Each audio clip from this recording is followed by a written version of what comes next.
भूतिया कुत्ता। एक भूतिया घटना गांव ताजपुर में एक छोटे से परिवार का बड़ा खुशियों भरा संग था। रात्रि के वक्त उनका घर गांव के अंधेरे कोनों में सुनसान लगता था, जब सभी लोग अपने घरों में नींद की गहरी गोद में सोते थे। लेकिन इस सुकून से भरे गांव की खामोशी के पीछे एक भयानक और रहस्यमय सच्चाई छुपी हुई थी। गांव में एक कुत्ता रहता था जिसका नाम रंपिया था। ये कुत्ता सभी लोगों के दोस्त था, लेकिन रात्रि के समय उसका व्यवहार कुछ अजीब था। लोग कहते थे कि रात के समय रंपिया अलग अंदाज में होता था, जैसे कि कोई अनजान शक्ति उसे अपने वश में ले लेती है। इसलिए जब भी रात की गहराइयों में कुछ अजीब महसूस होता तो लोग कहते थे कि यह रंपिया का काम है। एक दिन गांव में एक नातिके का भूतिया कुत्ता के बारे में सुनकर गप्पें होने लगी। लोगों के बीच में डरावनी कहानियां फैलने लगीं और उनका मन घबराने लगा। लेकिन इस सब के बावजूद उसे लगता था कि यह सभी बस एक अफवाह है और कोई भूतिया कुत्ता असल में मौजूद नहीं है। एक रात गांव में कुछ अजीब घटनाएं होने लगीं। कुछ लोगों की गाड़ियों के अंदर कुछ अनजान आवाजें सुनाई दी और कुछ लोगों के घर के सामने अजीब निशान देखे गए। लोगों के बीच उत्सुकता की अफवाहें फैल गई और उनके अंदर एक अजीब सी डर फैला।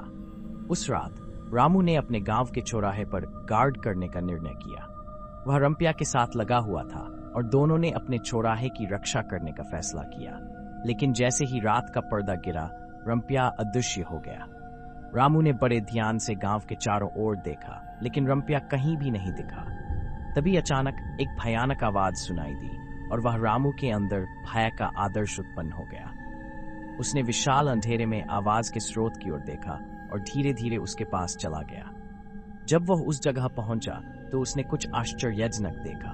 वहां भूतिया कुत्ता रंपिया खड़ा था और उसके आसपास कई और कुत्ते भी थे, जिनकी आंखों में अजीब चमक थी। ये सब कुत्ते अपने आप में अदृश्य थे, लेकिन उनका रोशनी की तरह चमकना डरावना था।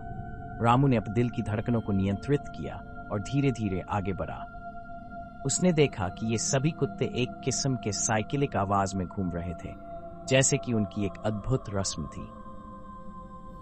तभी उन कुत्तों की सभी आंखें रामू की ओर मुड़ी और एक अद्भुत चमक में बदल गईं।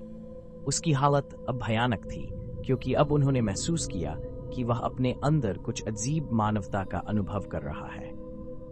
रामू ने एक खोज में अपने गांव में ये सभी देखे गए भयानक घटनाओं के बारे में सोचा और उसने एक नई तथ्य का पता लगाया।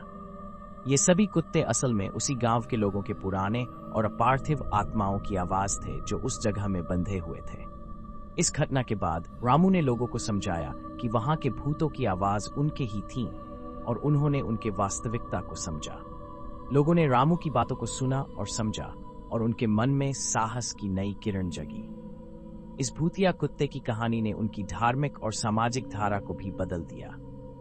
अब गांव वालों ने इसे एक भाग्यशाली समय के रूप में स्वीकार किया और वे अब अपने जीवन को साहस और विश्वास के साथ निर्माण कर रहे थे। मोरल ऑफ द स्टोरी, इस कहानी से हमें यह सीखने को मिलता है कि डर को मिटा सकते हैं जब हम उसका सामना करने के लिए अपनी विचारशीलता और साहस का सहारा लेते हैं। भूतिया कुत्ते की यह कहानी हमें यह भी बताती है कि अक्सर हमारी समझ से बाहर की रहस्यमय चीजें